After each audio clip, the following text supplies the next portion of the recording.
Bueno, hoy vamos a hablar un poquito de adicciones y como les comenté la vez anterior, miren ustedes las dendritas y las sinapsis que tenemos al nacer, miren a los 3 meses, miren a los 2 años y por esto que hablamos el otro día de la poda neuronal. Bueno, ¿y por qué era tan importante las funciones en este lóbulo frontal? Las funciones ejecutivas, de planear, de razonar y de controlar el impulso. Me importa muchísimo esto del control de impulso, ¿sí? Yo no lo quería hacer, pero no pude decir que no y seguí, y esto de planear o razonar, como que este enlentecimiento que nosotros decimos en el desarrollo, para ser concluido, ahora les digo hasta qué edad, aparece, digamos, como un factor que, por supuesto, no es lo mismo un cerebro de un adolescente temprano que un adolescente medio, que un adolescente tardío. Y en esto tenemos que tener en cuenta entonces que este lóbulo frontal controla nuestras emociones, ¿sí? Controla también el pensamiento, el habla y la precisión de movimientos. Reconoce sonidos, almacena memoria y está ligadísimo al sistema límbico. ¿Para qué sirve el sistema límbico? Sobre todo en cuanto a emociones, memoria y aprendizaje. Algo que me gustó hacerlo, voy a tratar de cuando se dé la oportunidad de volver a hacerlo nuevamente. En esto del sistema límbico y los circuitos de recompensa son tan importantes. Y en esto que decimos nosotros, el núcleo frontal, acá el dorso lateral y el ventromedial, en el cerebro. Entonces, pensamiento a futuro, inhibición de la respuesta a impulsos, y acá regulando las emociones, balanceando riesgos y premios, y aprendiendo de la experiencia. Entonces, miren ustedes a las 2 semanas, a las 6 semanas, y en el adulto cómo se ve esto de la sinaptogénesis y qué pasa en la corteza prefrontal. Entonces, sabemos que hay un aumento de la inervación dopaminérgica y hablamos del tema de la dopamina que implica muchas cosas en el balance entre la excitación y la inhibición, ¿sí? Y hablamos de estos circuitos que nosotros decimos de recompensa. Cuando hay un taller que uno le puede decir a los chicos jugando, a ver, ¿qué tiene un cerebro del adolescente? Y lo hacemos en relación a los padres, que si hacemos taller con padres y adolescentes a la vez, le decimos que dibujen un cerebro adolescente y qué palabras pondrían en ese cerebro adolescente, ¿sí? Que ese es uno de los talleres que vamos a hacer dentro de un ratito, ¿sí? ¿Qué pondrían? Miren ustedes que lo último que termina de madurar es el cerebro frontal, y nosotros sabemos que va más allá de los 20, más o menos los 24 años. Entonces, durante la adolescencia, los chicos y las chicas se tienen que enfrentar a nuevos retos y tareas evolutivas que muchas veces le dan estrés e inseguridad. No vamos a hablar de lo que pasó hoy, pero muchas veces uno trata de que ellos se sientan queridos, apoyados y que puedan resolver de alguna manera en forma exitosa las tareas. Cuando hablamos de conflictos que nos ayudan a crecer, es cierto, ¿no? Miren ustedes este pobre ahí aislado y una familia que no hace nada por él. Dice, lo importante es entrenarnos para afrontarlos en forma eficaz. Y uno hablar de ellos, de aprender a negociar las relaciones familiares para que todo sea mejor. Porque siempre sale en la consulta adolescente la conflictiva con los adultos. Muchas veces la resolución de los conflictos se pueden resolver de alguna manera, autoritario, ¿sí? Y en esto ustedes lo saben, que una forma de crianza autoritaria, esto no se hace porque yo lo digo, esto es así, y entonces evidentemente los chicos generalmente se retraen. Otra es la evitación, yo de esto no quiero hablar, a mí no me interesa, ¿no? En rol de adulto, yo de esto no hablo, esto no existe para mí, esto es un invento de ustedes. O la permisividad, donde realmente se les deja hacer de todo, no hay límites. Muchas veces cuando uno habla de que el no ¿sí? Puesto con afecto, con cariño, yo le digo hace cerebro, el límite, doy un ejemplo muy clarito. Yo vivo en un lugar que se llama el Bolsón, yo sé que tiene otro significado para ustedes en algunos países, pero Bolsón, háganse de cuenta, es una bolsa grande rodeada de montañas, y vamos a veces a otra ciudad que queda cerca al norte, 140 kilómetros, que es Bariloche, que se cubre toda a veces la ruta de nieve, y yo siempre le digo a los papás y mamás, si salen de casa y se van a Bariloche y no ven los límites que estarían puestos por la ruta en una nevada, se van por cualquier lado. Y en aquellos que viven en la meseta o más aislados, eso lo sabe bien José, nosotros vemos que alrededor de las casas las plantitas, los álamos están todos derechitos porque están sostenidos por tutores, pero aquellos que no tienen un sostén de tutor, el viento hace que estén doblados. Y en esto hablamos también de la negociación que tienen que tener los padres. Los chicos muchas veces van a coquetear con algunas sustancias, y el tema es que desde el autoritarismo, la evitación o la permisividad no logramos nada. ¿Qué es una droga? Es una de las preguntas que siempre aparece, ¿no? Porque a veces cuando dicen el alcohol y no lo consideran una droga, ¿no? Sí, es una droga, porque es una sustancia que cuando es consumida produce cambio en la percepción, en las emociones y en el comportamiento, ¿sí? Y que si es consumida rápidamente en esto, y muchas veces puede generar dependencia, ¿sí? Entonces, el tema de las adicciones, cuando uno habla de droga, puede entonces toda sustancia que produce cambio en las percepciones. Entonces, esta sustancia que introducida, la OMS dice que toda sustancia que introducida en el organismo puede modificar una o más funciones de este y generar dependencia. Y esto es, ¿qué es la dependencia? Es la pulsión por tomar la sustancia de un modo continuo a fin de obtener los efectos, y a veces sentir que podemos de esta manera evitar el malestar porque falta. Yo cuando trabajo con los chicos estos temas les pregunto qué lugar ocupa esa sustancia dentro de tu pensamiento en el día. Y ellos te lo pueden referir, tanto la sustancia como nosotros sabemos algunas cuestiones como las tecnoadicciones, ¿no? Y toda cuestión que produce tolerancia, la compulsión, esa necesidad de permanecer, digamos, para que no tener un síndrome de abstinencia, es considerada droga. La tolerancia es la capacidad de aceptar algo sin ofrecer resistencia. El individuo tolera el objeto de la adicción, por lo cual necesita cada vez más cantidad y más seguido. Hay unas cuestiones biológicas, ¿sí? Porque las sustancias imitan algunos receptores nuestros en el cerebro, eso es muy lindo para después explicarlo, y que realmente todas las drogas llegan a la misma zona. Esto que yo les decía, el sistema de recompensa, bueno, ahí está. El sistema llega a esta zona de recompensa que genera la sensación de placer. Un núcleo que tenemos que se llama accumbens o núcleo de placer. Cuando hago algo que me dio placer, voy a tratar por circuito de recompensa de generar nuevamente esta sensación de placer, ¿sí? Lo placentero. Y compulsión es la necesidad imperiosa y irrefrenable de sacar este displacer, ¿sí? Y esta sensación displacentera por no tener la sustancia, que a veces realmente da una sensación de inminente peligro de vida, ¿sí? Por la abstinencia que provoca.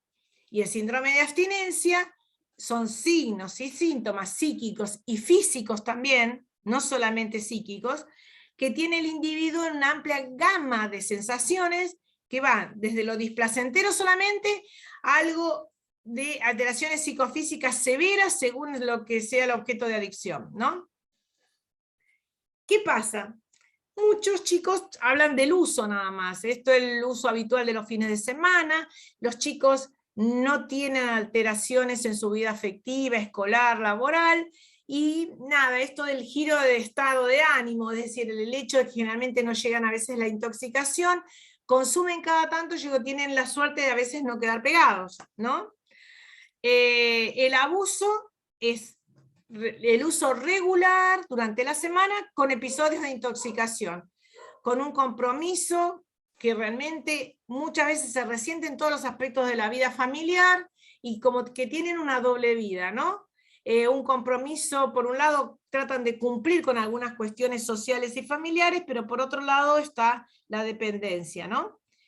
Y adicción. Yo puse esta figura, pero la puse a propósito, porque no todos los adictos tienen esta figura. No es el adicto el que encuentran a veces tirado en la calle, en la esquina, que tiene esta cara. Yo la puse a propósito porque es una manera, muchas veces, en esta búsqueda compulsiva, impulsiva, ¿sí? Para no tener abstinencia, realmente hay un compromiso orgánico, inmunológico, pero realmente no es la cara de los adictos que nosotros vemos, por lo menos los que yo veo. Adicción a, sin dicción, palabra o expresión, y yo digo que la sustancia es la que pone la palabra, ¿no? Es la incapacidad de expresar sentimientos, viene de la palabra dicere, del latín, que junto a la expresión significa asignación, entrega y adhesión, ¿sí? Adhesión, entrega y asignación. No es sinónimo de drogodependencia la adicción. ¿Por qué? Porque hay algunas adicciones que son bien vistas. Hace tanto deporte, mañana, tarde y noche, va todo el tiempo al gimnasio, se cuida mucho, ¿sí? Trabaja mucho, ¿no? Aquellos adictos al trabajo. Las regularmente vistas, bueno, podría ser el tabaco, el alcohol o algunas pastillas, ¿sí? Y hablemos también de algunas adicciones a algunos sistemas, por ejemplo, que creen que son sanos. Yo tengo chicas que no pueden hacer muchas cosas si no toman sus globulitos a la mañana, para esto, para lo otro, y uno ve que toman un montón de medicación, entre comillas, que ellos no consideran medicación. O por ejemplo que necesitan energizantes, eso es todo otro tema para hablar, y por supuesto las mal vistas que ya sabemos en cuanto hasta la mirada desde lo social, ¿no? Y por supuesto el compromiso, más adictivas. Hay conductas que son potencialmente adictivas, y esto siempre cuando uno trabaja con los chicos también hablamos de la intensidad, la frecuencia, la compulsión, cuánto te domina el pensamiento, esa sustancia o lo que estás consumiendo, y si tenés cambios de humor, ¿sí? Esto es muy importante tener en cuenta en la charla. Y me recuerda mis primeros tiempos en la consulta, que yo le decía, ¿tomás? Y ahora le pregunto directamente, ¿cuánto tomás? Son muy pocos los chicos que no toman el fin de semana. Y si fumás, ya los chicos no fuman tabaco, ¿no? Es la realidad, por lo menos en nuestra región. Cuando uno habla de fumar, y por supuesto, cuántos porros, cuántas marihuanas consumís, o la consumís solo el fin de semana. Entonces, nosotros tenemos una posibilidad única de tener una anticipación, ¿no? Una orientación anticipatoria, sobre todo como un consejo de tipo preventivo en las conductas adictivas en general. Pregunta que les hago en el chat. ¿Estamos preparados para hablar de estos temas? Yo después leo ahí lo que ustedes ponen. ¿Nos han preparado en la universidad para hablar de estos temas? ¿Los incorporamos en la actividad diaria? ¿Y tenemos recursos nosotros para darnos cuenta del consumo o no? Recursos semiológicos. Y a propósito les puse ese dibujo, esa foto. No necesitan de un arma, no es el adicto muchas veces el delincuente, ¿no? Es decir, porque esto también es una cuestión de presentación. Yo les puse una página que antes se usaba, que se llamaba malditabirra.com, que se publicitaban y le daban un premio al borracho de la semana, un desastre, pero bueno. Yo ahí entonces les puse a ustedes en el chat, si ustedes tienen recursos.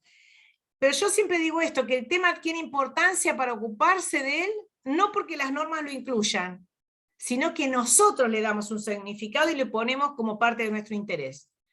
Digamos, si a nosotros nos interesa la persona que está ahí adelante, y nos interesa saber algo más, y que podemos tirar una posibilidad de ayuda y de acompañamiento, y de demostrarles de que eso a veces no se puede manejar, porque dice, no, le pasa a los otros, esto yo lo puedo manejar, yo consumo solo el fin de semana, no me voy a quedar pegado, no me voy a quedar pegada a esto.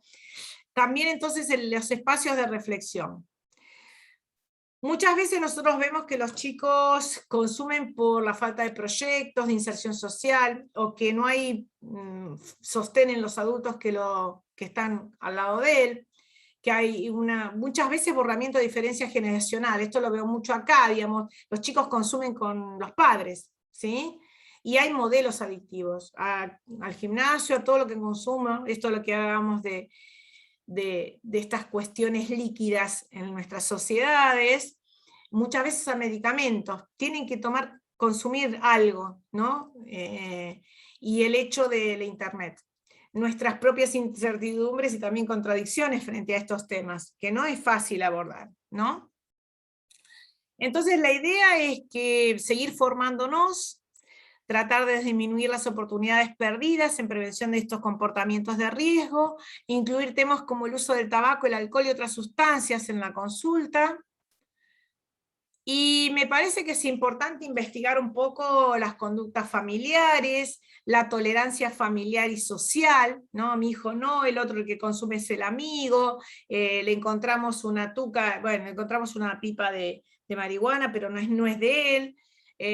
¿Y qué pasa con padres y madres y lo que pasa con el consumo de ellos, ¿no? No papás trajeaditos, ¿no?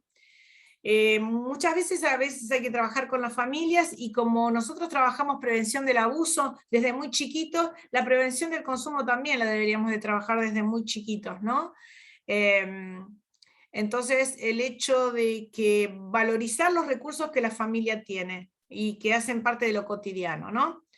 Los recursos que las familias tienen es valorizar el encuentro familiar, el valor de la mesa, hablar de proyectos individuales y familiares. Esto me lo van a escuchar decir siempre. Me parece que en esta sociedad, como decíamos, tan líquida y de falta de encuentro, tener adultos referentes, que a veces el adulto referente van a ser ustedes, cuando estén como profesionales desarrollando sus actividades, ¿no? Entonces me parece que eso es importante, el espacio, la escucha. Y miren ustedes que hay dentro de todas las teorías que hablaba de teorías del cambio de conducta de los adolescentes, miren ustedes los que están cerca, hablamos de padres, amigos, profesores, hermanos, pero sobre todo por fuera vemos el tema de este modelo ecológico, el barrio, la escuela, el lugar de trabajo, pero también tenemos los medios de comunicación que les venden un montón de cosas. El estrés económico y la pobreza, lo sabemos, que es un camino hacia muchas veces las adicciones, la violencia, la cultura, las políticas. Podríamos pensar en un montón de situaciones más de este modelo ecológico que hace que los chicos se acerquen más o menos al tema del consumo. Uy, este dibujo tiene un montón de años, y ¿qué podré hacer hoy?, decía uno de los chicos en su momento, el desear algo para el adolescente de su entorno, desarrollar autonomía, sostén familiar, vínculos extrafamiliares, inserción en la escuela, lugares de recreación y trabajo, ¿no? Es decir, ese deseo de qué pasa con el entorno. Nosotros tenemos que intervenir operativamente desde la familia, en el lugar docente o del lugar de salud, estimular vínculos saludables, autoestima positiva, conservación de rituales. Nuevamente me van a escuchar hablar de rituales, los proyectos diferenciados entre madres, padres e hijos, la participación en las actividades escolares, deportivas y en espacios comunitarios, ¿no? Bueno, acá en este dibujo, un yo sin salida, que había hecho uno de los chicos, que me impactó y por eso lo traigo, ¿no? Prohibido pasar, sin salida, camino clausurado, fin, no pasar, peligro nieve, camino en construcción, lo hizo una chiquita, yo sin salida, ¿no? Entonces, cuando se prevén los peligros, y este es el privilegio de los prudentes, pronto se conjuran, pero si desconociéndolos se les deja crecer de modo que nadie los advierta, son irremediables. Y realmente me parece que sí, tenemos que trabajar mitos entre todos nosotros, ¿no? Solo los especialistas pueden impartir educación sobre drogas, y no es así. Todos podemos promover conductas saludables, ¿sí? Hablar de estas cuestiones, hablar sobre las habilidades, sobre las capacidades, ¿sí? Hay más mitos, entonces tenemos que intervenir, ya dijimos los que estimulábamos, pero tac, me quiero ir para adelante, vamos acá, tac. La educación sobre drogas aumentará la curiosidad de los estudiantes por probar las sustancias, y esto es lo mismo que pasa con educación sexual, ¿no? Los programas actuales destacan riesgos y consecuencias inmediatas, pretenden que los jóvenes tomen conciencia, y a mí no me gusta hablar de riesgos, ustedes ya lo saben, me gusta hablar del bienestar y de las posibilidades. Otra cosa que tenemos que estar atentos muchas veces es las personas más apropiadas para hablar de peligros de alcohol o otras sustancias son alcohólicos, drogadictos. Atento a esto, porque ellos pueden recibir un mensaje que si pudo salir de esto, yo lo puedo superar, ¿sí? Los únicos que deben ayudar a los estudiantes con problemas con el alcohol o otras drogas son los especialistas, no, todos pueden escuchar en distintos niveles de preparación, dar distintos niveles de ayuda, todos podemos ayudar. Los estudiantes son demasiado jóvenes para engancharse, se necesitan años para convertirse en un adicto. Y realmente sabemos que las adicciones dependen de la propia naturaleza de la droga, de las pautas de consumo, de la disponibilidad que tengan, de las características y la situación personal del consumidor y de todas las influencias ambientales. Así que, nada.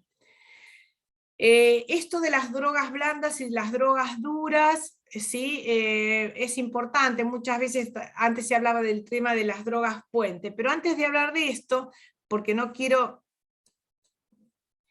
que ustedes puedan participar y pensar en qué mitos circulan en cada uno de sus ámbitos en relación a las adicciones y en relación a las drogas, ¿sí?